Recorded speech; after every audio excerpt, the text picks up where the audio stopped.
AI সংগীত জগতটো শেষ কৰি গৈ আছে। এতিয়া মোৰ কথা হ'ল যিবিলাক পপুলাৰ ছং যিবিলাক অলৰেডি পাব্লিচিটি হৈছে অলৰেডি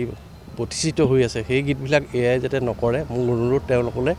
নতুন গান কৰক ক'বলগীয়া নাই কিন্তু যিবিলাক অলৰেডি প্ৰতিষ্ঠিত হৈছে গীত মানুহে সমাজে মানে পাব্লিকে লৈছে গ্ৰহণ কৰিছে সেই গানবিলাক যাতে এআই নষ্ট নকৰে তাৰ বাবে তেওঁলোকলৈ অনুৰোধ আৰু তাৰ কাৰণে আমি অকণমান পুলিচৰ লগত আৰক্ষীৰ লগত যোগাযোগ কৰিছোঁ এইটো বন্ধ কৰিবৰ কাৰণে কি কৰে চাওঁ আৰক্ষীয়ে তাৰ বাবে আমি আজি ইয়ালৈ আহিছোঁ। আচলতে এতিয়া মই যিটো গীত সংগীত কৰিছিলোঁ মই নথকা অনুভৱ সেই গীতটি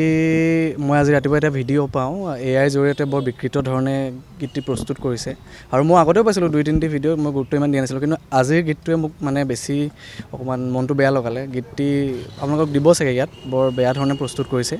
আৰু এআই যদি আমাৰ মাজত এনেধৰণে সদায় নতুন ধৰণে বিকৃত কৰি দিয়ে তেতিয়াহ'লে আমি হয়তো ভালকৈ কাম কৰিবলৈ সাহস নাপাম আৰু নৱপ্ৰজন্ম আমি নিজে শিকি থকা নিজে দেখি শিকা হয়তো এতিয়া নতুন এজন ল'ৰাই যদি এআইতে গান কৰিবলৈ লয় তেওঁলোকে শিকিব কি আচলতে পৰিস্থিতিটো অকণমান বেয়া হোৱাৰ কাৰণে আজি আমি কেছটো দিবলৈ বাধ্য হৈছোঁ। গীতটিৰ লগত জড়িত RF আকাশ দা আছিলে আৰু মই গীতটিত সংগীত কৰিছিলোঁ মই নথকা অনুভৱ জুবিন দাই গাইছিলে আৰু সেই গীতটি আমি এতিয়া কথা পাতি RF আকাশ দাৰ লগত এনেধৰণে কেছ এটা দিবলৈ আগবাঢ়ি আহিছোঁ।